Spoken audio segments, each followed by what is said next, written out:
또 찬양해 주셔서 감사합니다. 오늘 말씀은 출애굽기 12장 37절에서 51절까지의 말씀입니다.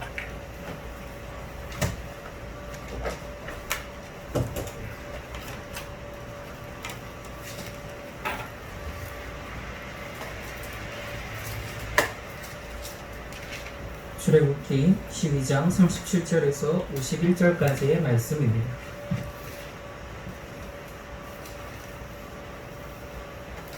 자, 여러분이 한 목소리로 합독하여서 함께 다 같이 읽겠습니다.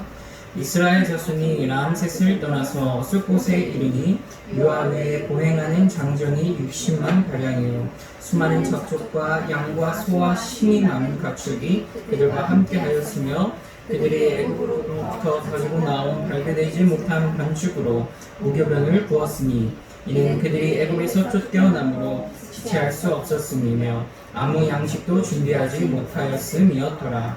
이스라엘 자손이 애굽에 거주한 지 430년이라 430년이 끝나는 그날에 여호와의 군대가 다 애굽 땅에서 나왔은즉 이 밤은 그들을 애굽 땅에서 인도하여 내심으로 말미암아 여호와 앞에 지킬 것이니 이는 여호와의 밤이라 이스라엘 자손이 다 대대로 지킬 것이니라. 여호와께서 모세와 아론에게 이르시되 유월절 규례는 이러하니라. 이방 사람은 먹지 못할 것이나 각 사람이 돈으로 산 종은 할례를 받은 후에 먹을 것이며 거류인과 타국품꾼은 먹지 못하리라. 한 집에서 먹되 그 고기를 조금도 집 밖으로 내지 말고 뼈도 걷지 말지며 이스라엘 회중이 다 이것을 지킬지니라. 너희와 함께 거류하는 타국인이 여호와의 유월절을 지키고자 하거든 그 모든 남자는 할례를 받은 후에야 가까이 하여 지킬지니 곧 그는 본토인과 같이 될 것이나 할례받지 못한 자는 먹지 못할 것이니라. 본토인에게나 너희 중에 거류하는 이방인에게 이 법이 동일하리라 하셨으므로 온 이스라엘 자손이 이와 같이 행하되 여호와께서 모세와 아론에게 명령하신 대로 행하였으며 바로 그날에 여호와께서 이스라엘 자손을 그 무리대로 애굽 땅에서 인도하여 내셨더라. 아멘. 기도하겠습니다. 사랑과 은혜가 풍성하신 하나님 감사드립니다. 하나님 아버지께서 우리를 세워주시고 인도하여 주셔서 하나님의 길을 인도하여 주심을 우리가 깨닫게 하여 주시니 감사드립니다. 주님이 인도하시는 그 길을 걸어갈 때에 우리가 어느 곳에 도착하든지 우리가 어떠한 환경을 만나든지 주님을 기억하게 하여 주시고 주님을 만나게 하여 주시옵소서. 주님께서 우리와 함께 하여 주시고 이 시간 말씀도 허락하여 주실 것 믿사오며 살아계신 예수 그리스도 이름으로 기도드렸습니다. 아멘. 할렐루야. 오늘도 거룩한 주일 은혜로 마무리하는 하루가 되시기를 간절히 소망합니다. 이제 벌써 우리가 10가지의 재앙을 다 마치고 출애굽을 시작하게 되는 이스라엘의 여정까지 왔습니다. 그동안 10주간 또 11주, 12주 정도를 이스라엘의 10가지의 재앙과 또 무교절과 유월절에 대해서 이야기를 들으면서 우리는 오늘 말씀까지 이르렀던 것입니다.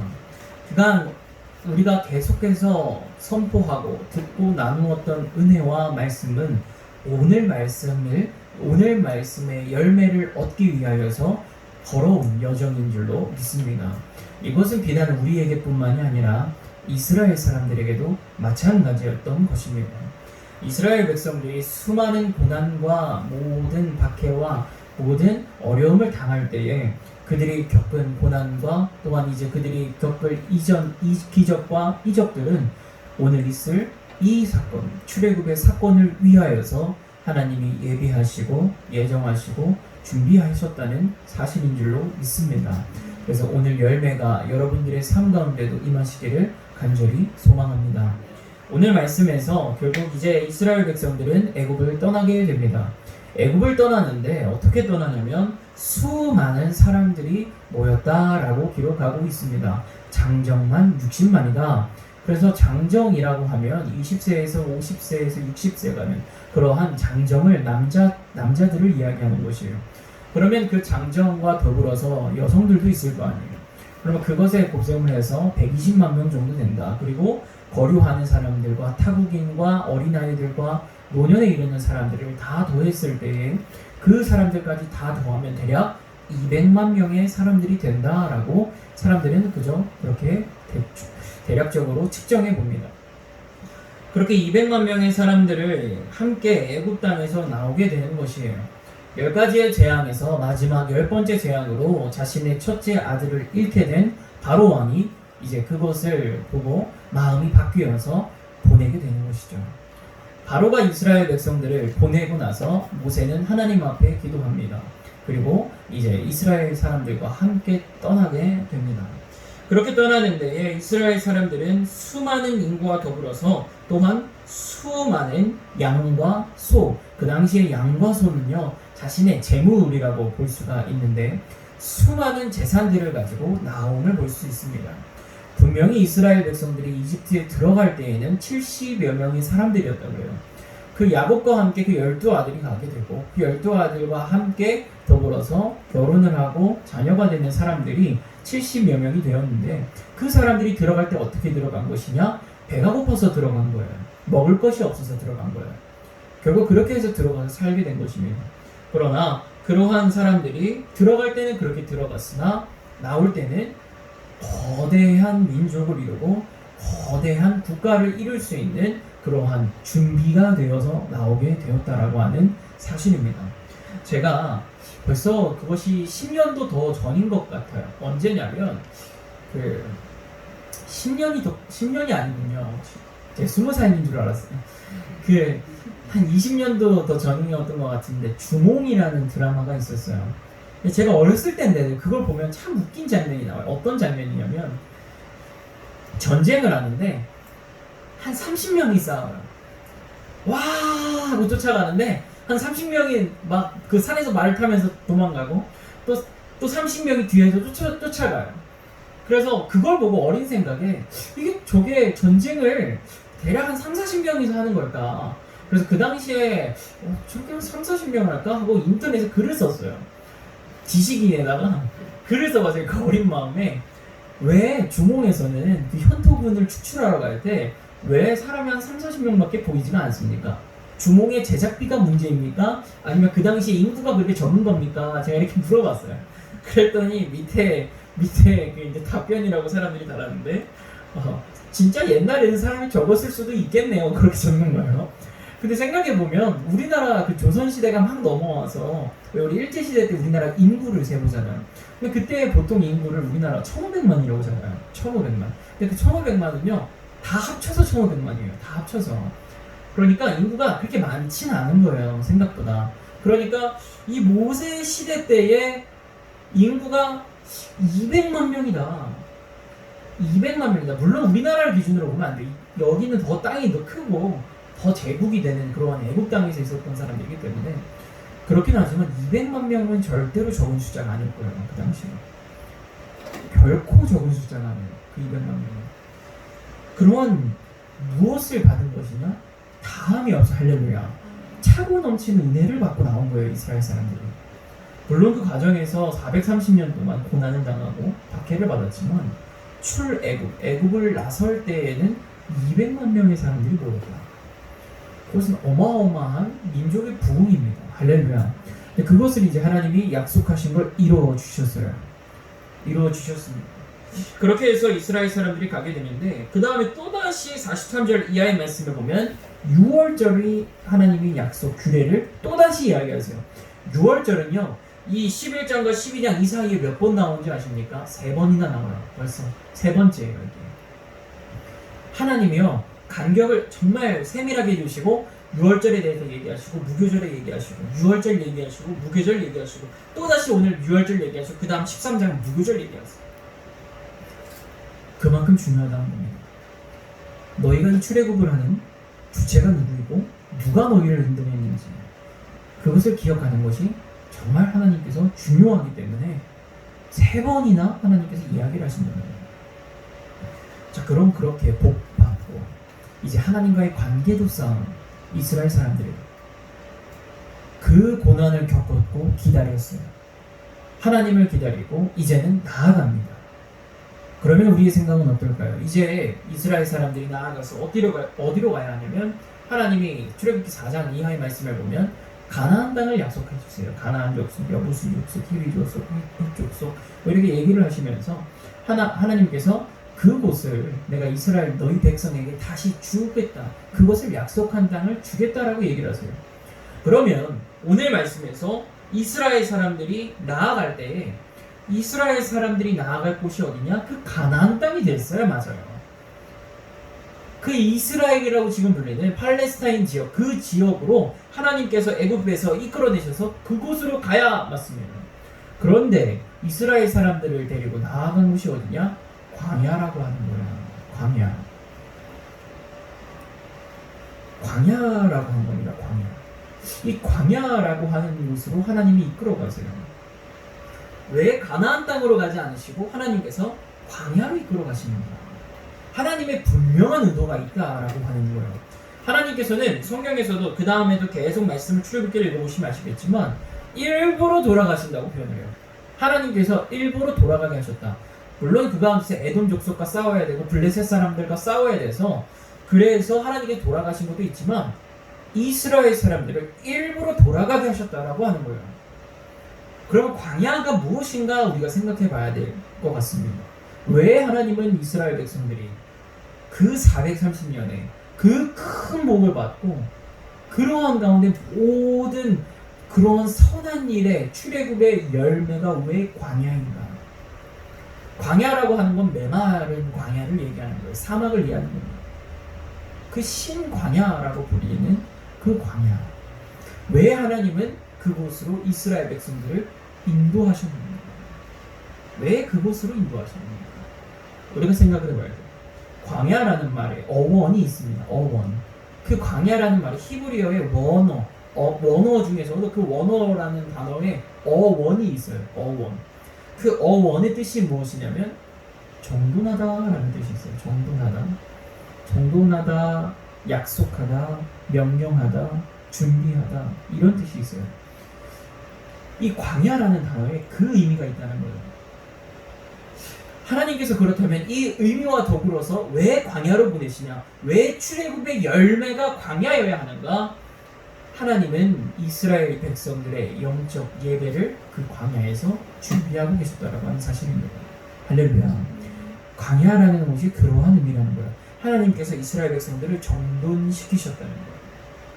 구별하시고 준비하시고 다 모든 기적과 이적을 행하셨지만 이제 더 나아가서 세계 열방으로 우뚝 설 이스라엘을 위하여서는 어떻게 하시냐? 그 광야의 시간이 꼭 필요했다라고 하는 거예요.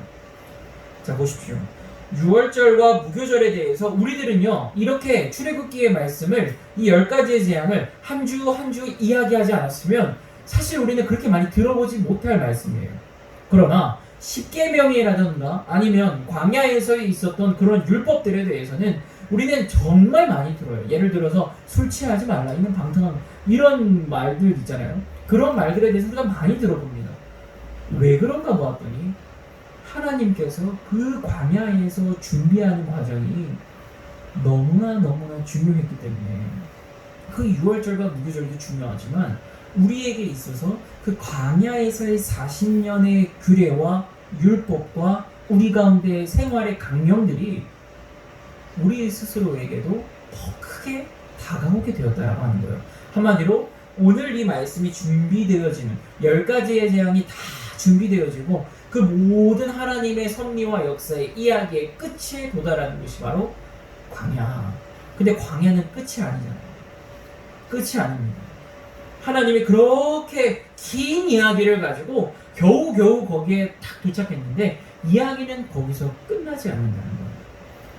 이제 거기서 새로운 시작이 이어졌다라고 하는 겁니다. 사실 그래서 성경은 그다음 지금까지 오늘 말씀에 이르기까지 출애굽을 하기까지 머나먼 창세기부터 시작하여서 프롤로그를 겪어온 거예요. 이런 것을 프롤로그라고 하는데 표현하는데 본 이야기가 시작하기 전에 서문을 연 거예요. 그 서문을 열었습니다. 서문을 열어서 그래서 오늘 말씀에 출애굽을 하면 이제 본격적으로 하나님이 사람과 관계를 맺어가기 시작하는 겁니다. 그동안은 선악과를 통하여서 아니면 뭐 10가지 재앙을 통하여서 그 이전에는 한 개인에게 아브라함이면 아브라함, 야곱이면 야곱에게 다가가서 한 개인과의 약속을 하셨어요. 하나님이 한 개인과 아담과 약속을 하시든 하와와 약속을 하시든 아니면 뭐 야곱과 약속을 하셨어요. 한 개인과 약속을 하셨단 말이에요. 그러면 이제는 그 약속이 본격적으로 어디를 향해 가냐? 이스라엘 전체의 약속으로 확장이 되는 사건이에요. 그 사건이 준비되고 그 사건이 이루어지고 그 열매가 맺어지는 게 어디냐? 광야라고 하는 겁니다. 우리가 그 광야의 길을 걸어가야 될 줄로 믿습니다. 하나님께서 가는 길, 하나님이 인도하여 주시는 길을 가면 창세기에서 시작해서 출애굽이 이르기 전까지의 그 이스라엘 백성들의 축복의 과정을 우리는 배울 수가 있어요. 처음 신앙생활을 하면. 그래서 처음 신앙생활을 하면 좋습니다. 너무 행복해요. 교회에 나와서 예배를 드리는데 막 눈물이 나고 감격이 납니다. 하나님 감사합니다. 감사합니다. 그리고 또 어떤 사업을 하고 일을 하는데 잘 돼요. 그럼 그때마다 또 하나님 감사합니다. 감사합니다. 한마디로 뭐냐면 감사할 일에 하나님의 존재를 알고 감사할 줄 아는 신앙님이 처음에는 그렇게 되어져 가요. 그런데 그러다가 고난을 만나게 되고 그 모든 고난을 겨우겨우 신앙생활하면서 견뎌냈더니 그 이면에 보이는 시야에 보이는 그 광경이 무엇이냐? 메마른 광야라고 하는 거예요. 끝이 보이지 않는 광야예요. 언제 끝날지 몰라요. 40년입니다. 40년. 오늘 낮에도 설교를 했지만 베드로가 예수님을 기다린 시간이 34년이에요. 바울도 마찬가지입니다. 바울도 33년 예수님 승천하시고 바울이 64년에 죽어요. 그러면 31년을 바울도 기다린 거예요. 예수님을. 아니 그 오랜 세월을 기다리고 있습니다. 사도 요한도 마찬가지예요. 그 기다리는 세월 그렇게 기다렸더니 그 사람들에게 뭐가 펼쳐집니까? 로마의 대학살, 대핍박이 이루어집니다. 광야입니다. 고난이 닥쳐오는 거예요. 예수님께서도 마찬가지입니다. 예수님께서도 사역을 하시고 많은 기적과 이적을 행하실 때 그 이전에 앞서서 광야로 성령에 이끌려서 가세요. 그 성령에 이끌려서 광야로 가십니다. 근데 그 광야에 가서도 금식을 하시면서 고난을 당하세요. 그런데 그 끝에 금식을 하고 40일이 지나서 그 끝에 가서 만난 게 뭡니까? 마귀예요. 그 끝에 가서 만난 게 마귀의 시험이란 말이에요. 3가지 시험. 40일을 금식을 했는데 기도하고 그 끝에 만나는 게 광야입니다. 어떤 한 목사님의 이야기가 있습니다. 너무나 유명한 목사님이라서 이야기만 해도 다 알기시겠지만 한 목사님이 계세요. 그 목사님 아버지도 목사님이었어요. 근데 그 목사님 아버지 목사님이 교회의 부흥을 위해서 어떤 신실한 마음을 가지고 나아가서 기도원에 가서 기도를 하시는 거예요. 기도를 하다가 돌아가셨어요. 아니 기도원까지 가서 목사님이 신실한 목사님이 가서 기도하고 그러면 능력을 받거나 아니면 뭔가 하나님의 은혜를 받아오거나 뭐라도 은혜를 더 받아서 복이라도 받아오거나 뭐 물질의 복이든 건강의 축복이든 뭐라도 받아서 내려가야 되는데 가서 죽은 거예요. 그 사건을 봅니다. 근데 이 얘기를 누가 한 거냐면 그 아들 목사님이 한 게 아니라 이 아들 목사님을 정말 영적 아들로 키운 목사님이 있어요. 그 목사님이 이 아들 목사님에 대해서 이야기하면서 그 목사님이 이렇게 합니다. 근데 어떻게 얘기하느냐? 그 아버지가 그렇게 돌아가셨는데 그 기도하고 돌아가신 그 아버지의 믿음과 할렐루야 그 광야를 만났을 때에 그 이겨냈던 그 순간의 승리의 환호가 그것이 이 아들 목사님을 하나님께서 어떻게 들어 쓰실지 자신은 다 알 수 없다는 거예요. 다 알 수 없다 생각해요. 그렇게 얘기를 하시는 거예요. 그 아들 목사님이 어떻게 됐을까요? 그 아들 목사님이 어떻게 됐을까요? 그 아들 목사님이 지금 우리나라에서 가장 영향력 있는 목사님이 되셨어요. 누구나 다 아는 목사님이 되셨어요. 심지어 이 아들 목사님에 대해서 예언적인 설교를 한 그 목사님보다 더 존경을 받았대요. 그 이야기를 하시는 거예요. 우리는 광야를 만나게 되어 있습니다. 신앙생활이라는 게 그래요. 처음에는 복이에요. 하나님이 언약을 맺으시고 아브라함과 이삭과 이삭처럼 우물을 파기만 하면, 땅을 파기만 하면 우물이 나와요. 물이 솟습니다. 야곱처럼 어디를 가든 지혜로서 모든 곳에 두각을 나타내고 실력자가 돼요. 그러나 그 길을 걸어가다 보면 어느 순간 만나게 되는 게 이스라엘 백성들의 430년의 식민 고난과 광야라고 하는 거예요. 그 광야에서 어떻게 해야 되냐?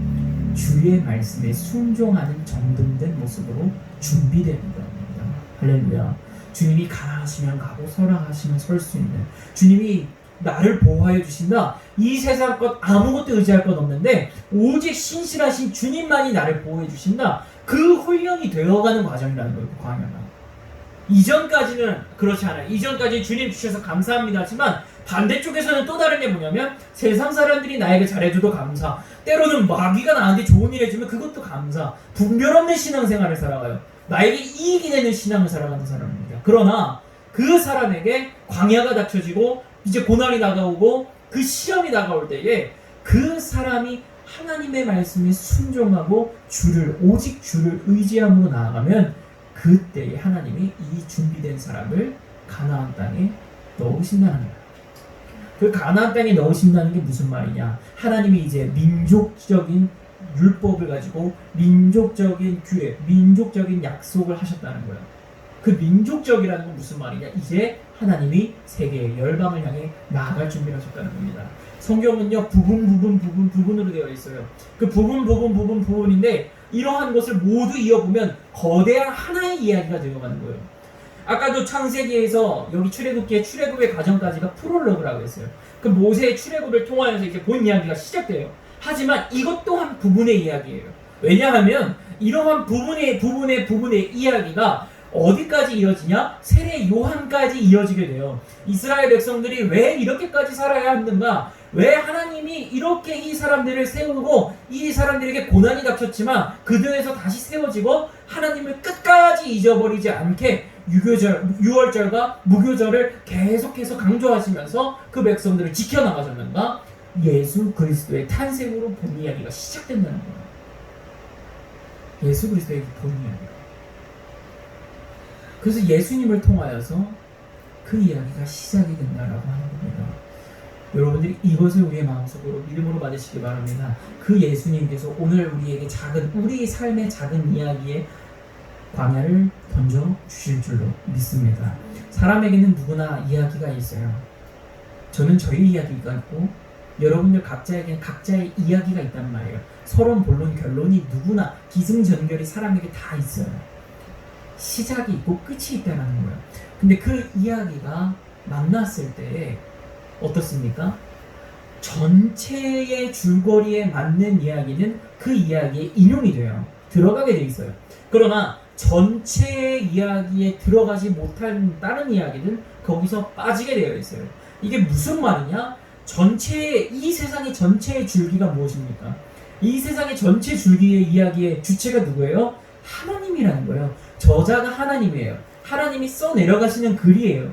하나님이 써내려가시는 이야기가 바로 이 세상에 살아가고 있는 지금 이 순간입니다. 이 순간이 지금 어느 순간인지 기승전결의 어느 부분인지. 그런데 중요한 건 무엇입니까? 이미 저는 시작됐어요. 예수님으로 인하여서 기는 아담과 하와로 기승전결해서 기는 시작이잖아요. 아담과 하와로 시작이 됐고 전개가 되었습니다. 그리고 이제 예수님으로 십자가를 지심으로 부활하심으로 했습니다. 그럼 결이 있을 거 아니에요. 결이. 그게 계시록에도 나오고 에스겔도 얘기하고 이사야도 얘기하는 그 결에 대한 부분. 이사야가 이야기하고 에스겔도 이야기하고 예수님도 이야기하고 베드로도 이야기하는 그 결의 부분. 이런 것을 이야기의 용어로 복선이라고 얘기하는 거예요. 미래의 결말을 미리미리 먼저 던져주는 겁니다. 우리가 갈 결말이 보인다는 거예요. 그 결말이 어디냐? 하나님의 최후의 심판이라는 겁니다.